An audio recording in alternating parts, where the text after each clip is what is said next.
नमस्कार दोस्तों, स्वागत है आपका साइट फॉर वर्ल्ड के ऑफिशियल लर्निंग प्लेटफॉर्म पर, जहां स्टूडेंट्स और जॉब सीकर्स के लिए करियर, टेक्नोलॉजी और प्लेसमेंट से जुड़ी इंडस्ट्री ओरिएंटेड और प्रैक्टिकल नॉलेज दी जाती है।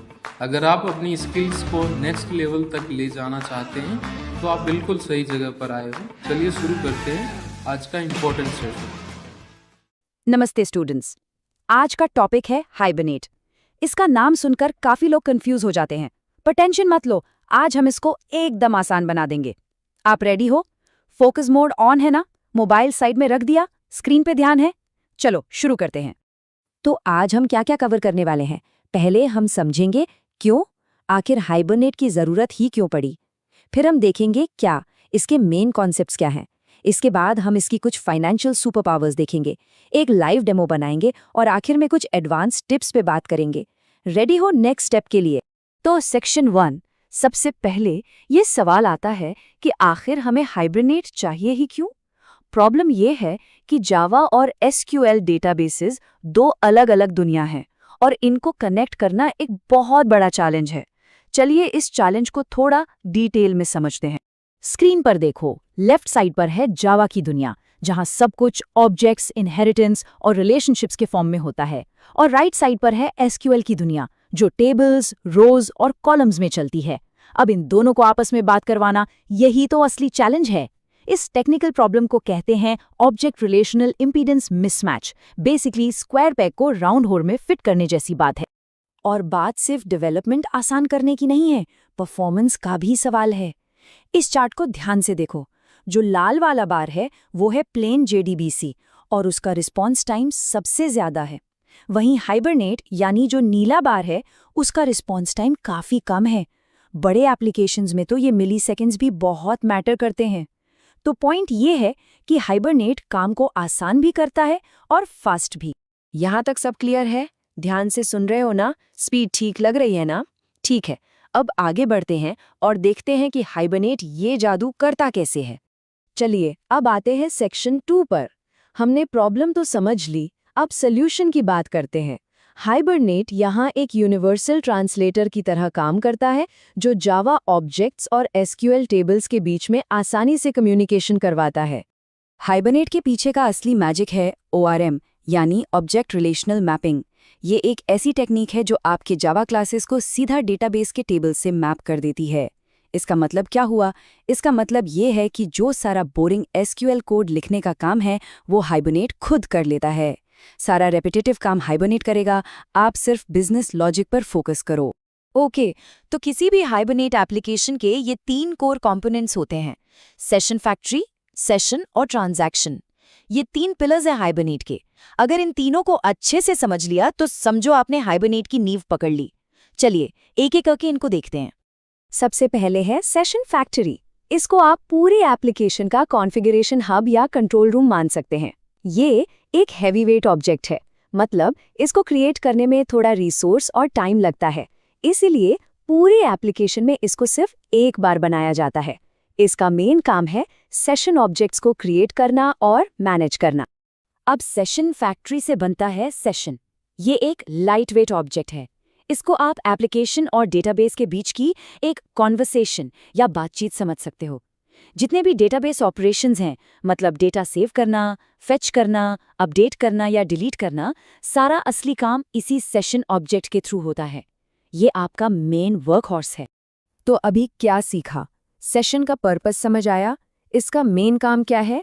याद रखो, जब भी डेटाबेस से बात करनी हो, हम सेशन ऑब्जेक्ट का यूज करेंगे। ये कॉन्सेप्ट एकदम क्लियर होना चाहिए। चलो अब तीसरे कंपोनेंट पर चलते हैं, और आखिरी कोर कंपोनेंट है ट्रांजैक्शन। इसका काम है डेटा को सेफ रखना। ये इंश्योर करता है कि आपका डेटाबेस ऑपरेशन या तो पूरी तरह से सक्सेसफुल हो, जिसे कमिट कहते हैं, या फिर अगर कोई एरर आ जाए तो सारे चेंजेस अंडू हो जाएं, जिसे रोल बैक कहते हैं। ट्रांजैक्शन डेटा में गड़बड़ होने से बचाता है। अब आते हैं सेक्शन 3 पर। चलो देखते हैं हाइबरनेट के पास ऐसी क्या सुपर शक्तियां हैं जो इसे बैंकिंग और फाइनेंस जैसी इंपॉर्टेंट इंडस्ट्रीज के लिए इतना पॉपुलर बनाती हैं। बड़े एप्लीकेशंस के लिए इसके 3 की फीचर्स हैं। पहला, ACID कंप्लायंस जो ट्रांजैक्शंस को रिलायबल बनाता है, दूसरा इसके अंदर सिक्योरिटी फीचर्स काफ़ी स्ट्रॉन्ग हैं, और तीसरा हाई परफॉर्मेंस कैशिंग जो एप्लीकेशन की स्पीड को रॉकेट बना देता है। चलिए इस कैशिंग को थोड़ा डिटेल में देखते हैं। तो इसकी एक सुपर पावर है कैशिंग। कैशिंग को आप एप्लीकेशन की शॉर्ट टर्म मेमोरी समझ सकते हैं। अगर एक ही डेटा बार बार डेटाबेस से लाना पड़ रहा है तो हाइबरनेट उसको कैश में यानी अपनी टेम्पररी मेमोरी में स्टोर कर लेता है। इससे अगली बार डेटा तुरंत मिल जाता है, डेटाबेस तक जाने की जरूरत ही नहीं पड़ती। कैशिंग का असली इम्पैक्ट देखो इस ग्राफ में। नंबर्स झूठ नहीं बोलते।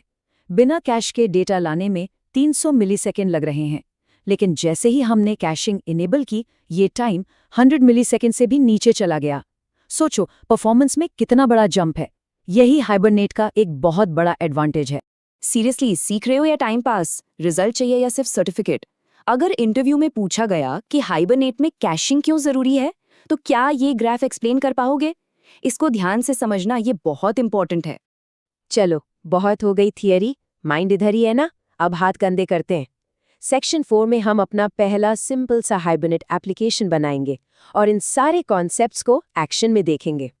हम इन 4 सिंपल स्टेप्स को फॉलो करेंगे। बस ये 4 स्टेप्स हैं। पहले एक मेवन प्रोजेक्ट बनाएंगे, फिर एक एंटिटी क्लास डिफाइन करेंगे, इसके बाद हाइबरनेट को कॉन्फ़िगर करेंगे और आखिर में अपना मेन लॉजिक लिखेंगे।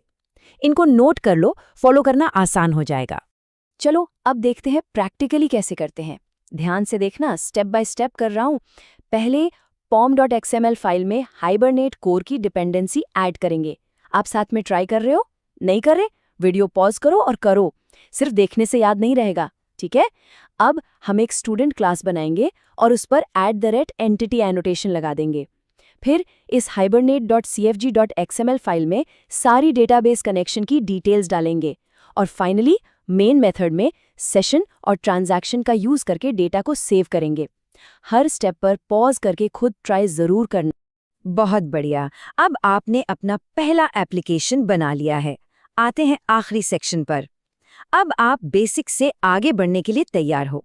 यहाँ हम कुछ एडवांस्ड कॉन्सेप्ट्स देखेंगे जो आपके आगे के लर्निंग जर्नी में काम आएंगे। एक कॉमन एडवांस्ड टॉपिक है HQL और नेटिव SQL के बीच का डिफरेंस। HQL यानी hibernate query language object oriented है और डेटाबेस इंडिपेंडेंट है, मतलब आपका कोड किसी भी डेटाबेस पर चल जाएगा। वहीं नेटिव SQL डेटाबेस स्पेसिफिक होता है, पर इससे आपको परफॉर्मेंस ऑप्टिमाइज करने के लिए ज्यादा कंट्रोल मिलता है। एक तरफ आसानी और पोर्टेबिलिटी है तो दूसरी तरफ पावर और कंट्रोल। एक और बहुत इंपॉर्टेंट कॉन्सेप्ट है एंटिटी लाइफ साइकिल। कोई भी एंटिटी ऑब्जेक्ट 3 स्टेट्स में हो सकता है, ट्रांजिएंट, पर्सिस्टेंट और डिटैच्ड।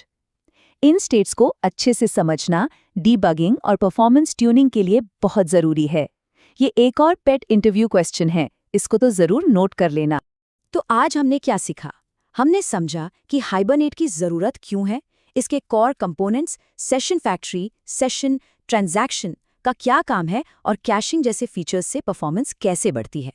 समझ आया? क्लियर है? अब आपका काम है प्रैक्टिस करना। अगर डाउट है तो कमेंट सेक्शन में बताना। इस सेशन को हम एक सवाल के साथ खत्म करते हैं। What is the n+1 problem and how do you solve it? इसके बारे में रिसर्च जरूर करना। All the best. हमारे चैनल को सब्सक्राइब कीजिए और वीडियो को अपने दोस्तों के साथ शेयर जरूर कीजिए। कमेंट सेक्शन में अपना डाउट या नेक्स्ट टॉपिक लिखना मत भूलिएगा।